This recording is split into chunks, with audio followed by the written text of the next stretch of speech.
আসসালামু আলাইকুম এভরিওয়ান, আশা করি সবাই ভালো আছেন। Welcome to my another new video. কাঁচা কাঁঠালের তরকারি যে এত মজা হয়, এই রেসিপিটা না করলে আমি নিজেই জানতাম না। তো কথা না বাড়িয়ে চলুন রেসিপিটা দেখে নেওয়া যাক। আজকে কাঁচা কাঁঠালের খুব সহজ একটা রেসিপি আপনাদের সাথে শেয়ার করব। ভিডিওটি ভালো লাগলে নিজের টাইমলাইনে শেয়ার করে রাখতে পারেন এবং অন্যদেরকেও শেয়ার করে দেখার সুযোগ করে দিতে পারেন। আর এই রেসিপিতে থাকছে সহজে হাতে আঠা না লাগিয়ে পরিষ্কার করা যায় এবং বছর জুড়ে কিভাবে সংরক্ষণ করা যায় সেগুলোও থাকছে সম্পূর্ণ ভিডিওতে।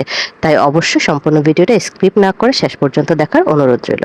কাঁঠালের আঠা কিংবা কষ এটা ছাড়াতে কিন্তু সর্ষের তেলের প্রয়োজন, তাই সর্ষের তেল আমি হাতে এবং আমার ছুরিটাতে মাখিয়ে নিয়েছি। এখন কাঁঠালটাকে আমি মাঝামাঝি কেটে নিয়েছি। আর এটার কষটাকে পরিষ্কার করার জন্য আমি একটা সেলুন টিস্যু নিয়েছি। এটা কিন্তু লাউ পাতা কিংবা খড়ের কুটা দিয়েও কিন্তু খুব সহজে আঠাটাকে পরিষ্কার করা যায়। আমার কাছে যেহেতু এগুলো অ্যাভেলেবেল নেই, তাই আমি সেলুন টিস্যুটাকে ব্যবহার করেছি। যতবার কেটেছি কাঁঠালটাকে ঠিক সেই জায়গাগুলো থেকে আমি কষটাকে টিস্যু দিয়ে মুছে নিয়েছি। এখন ছোট ছোট টুকরো করে খোসাগুলোকে খুব ভালোভাবে ছাড়িয়ে দেব। সবুজ অংশগুলোকে খুব ভালোভাবে কেটে নিচ্ছি। কাঁঠালের খোসা ছাড়িয়ে নেওয়ার পর পছন্দ অনুযায়ী শেপে কাঁঠালের টুকরোগুলো করে নেবেন। মাঝের এই আটিটাকে ছাড়িয়ে আমি মিডিয়াম সাইজের টুকরোগুলো করে নিচ্ছি। কাঁচা কাঁঠাল নির্বাচনের ক্ষেত্রে একটা খেয়াল রাখবেন, যখন কাটার পরে দেখবেন বিচিটা কিছুটা বড় হয়ে গিয়েছে এবং বিচির চারপাশে লাল রঙের একটা আবরণ হয়ে গিয়েছে, সেক্ষেত্রে বিচিটাকে ফেলে রান্না করার চেষ্টা করবেন। একটি বলে হলুদ মিশ্রিত পানি নিয়েছি, কাঁঠালের টুকরোগুলোকে এখানে রাখছি, তাহলে কষে কিন্তু কাঁঠালের টুকরোগুলো কালচে হয়ে যাবে না। 2-3 বার আমি ভালোভাবে পরিষ্কার করে ধুয়ে নেওয়ার পর এখানে অন্য একটি পাত্রে আমি চুলার মধ্যে বসিয়ে 1 চা চামচ পরিমাণে হলুদ দিয়ে দিয়েছি। আর এই যে ধুয়ে নেওয়া কাঁঠালের টুকরাগুলোকে ফুটন্ত পানিতে আমি ছেড়ে দিচ্ছি। অবশ্যই পানিটা ফুটে আসলে কাঁঠালগুলোকে ছাড়বেন।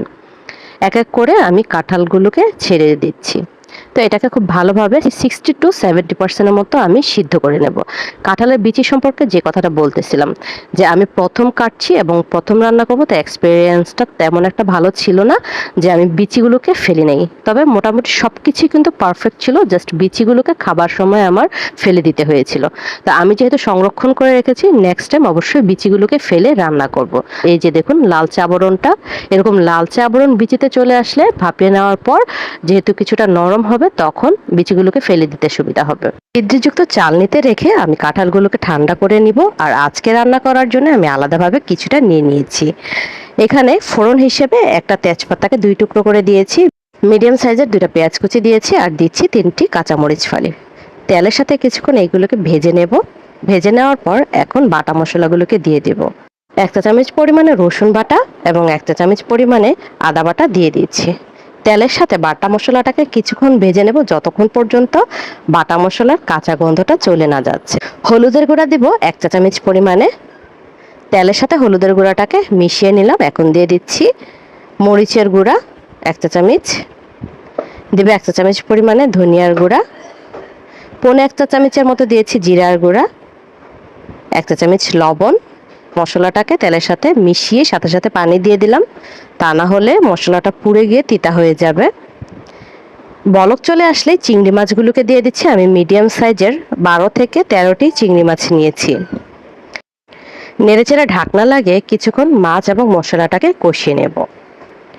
প্রায় 2-3 মিনিট কষিয়ে নেওয়ার পর কিন্তু কিছুটা তেল উপরে ভেসে উঠেছে।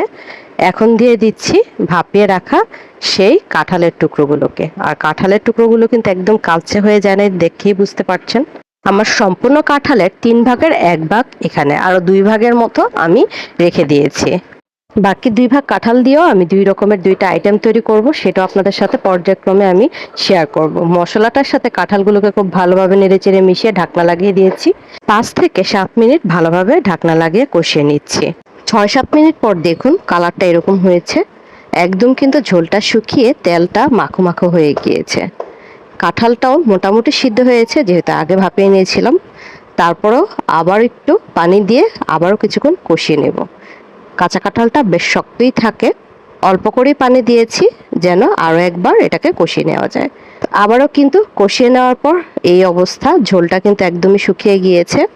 বেশ কয়েকবারই 2 থেকে 3 বার আমি অল্প অল্প করে পানি দিয়ে কাঁঠালটাকে নরম করে কষিয়ে নিয়েছি। অ্যাট লাস্ট আমি এখানে এখন ঝোলটা দেব।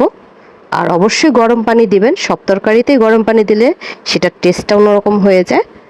মতো ঝোল দিয়ে দিয়েছি, কাঁঠালগুলো যেহেতু খুব ভালোভাবে সিদ্ধ হয়ে গিয়েছে তাই এখানে আর পানি টানবে না, এই জন্য খুব বেশি একটা ঝোল দিইনি, অল্প কিছুই ঝোল দিয়ে তারপর লবণটা চেক করে নিলাম। কিছুটা লবণ কম মনে হচ্ছিল, লবণ দিয়ে এখন ঢাকনা লাগিয়ে দেব যেন দ্রুত বলকটা চলে আসে। 3-4টা বলক তুলেই কিন্তু রান্নাটা শেষ করব পরিমাণ মতো ঝোল রেখে। এই যে দেখুন, এর থেকে কিন্তু আর বেশি একটা আমি ঝোল কমাবো না, এতটুকু ঝোল থাকবে। আর কাঁঠাল তরকারিটা আমার কাছে মনে হচ্ছে যে অনেকটা আলুর তরকারির মতো এটা ঝোল টানবে, তাই খুব বেশি শুকিয়ে ফেলা যাবে না। চুলা থেকে নামিয়ে নেওয়ার আগে এই যে আমি জুম করে দেখিয়ে দিচ্ছি, দেখুন কালারটা কেমন হয়েছে। চুলাটাকে অফ করার পর এট লাস্ট আমি ছবিগুলোকে অ্যাড করে দেব যে কাঁঠালের তরকারিটা দেখতে কেমন হয়েছিল। আর এই যে দেখুন, দেখতে কিন্তু মাশাআল্লাহ অনেক সুন্দর লাগছে এবং ঝোলটাও কিন্তু অনেকটাই টেনে গিয়েছে, খেতেও অসম্ভব মজার ছিল। কাঁচা কাঁঠাল এখনো অ্যাভেলেবেল পাওয়া যাচ্ছে, বাসায় একবার হলেও ট্রাই করবেন। আর খুব সহজভাবেই আমি রান্না করেছি, আপনাদের সাথেও সেই রেসিপিটা শেয়ার করলাম। এইভাবে যদি রান্না করেন আমার মনে হয় ছেটেপুটে আপনারা খাবেন। আমি কিন্তু 2 দিন পর্যন্ত এই তরকারিটা খেয়েছি। আর এই যে দেখুন ভাতের সাথে নিচ্ছি, ঝোল টোল সহ কি সুন্দর, মাংসর টুকরো মনে হচ্ছে না এক একটা।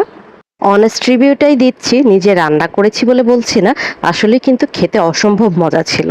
আর আমি ওই দিন অন্য কোনো তরকারি নেইনি, এটা দিয়েই কিন্তু পেট ভরে খেয়েছি আলহামদুলিল্লাহ। আজকে সন্ধ্যায় 3 ভাগের আরও 1 ভাগ দিয়ে আমি কাবাব তৈরি করেছিলাম, সেই কাবাবের রেসিপিটা আপনাদের সাথে শেয়ার করব।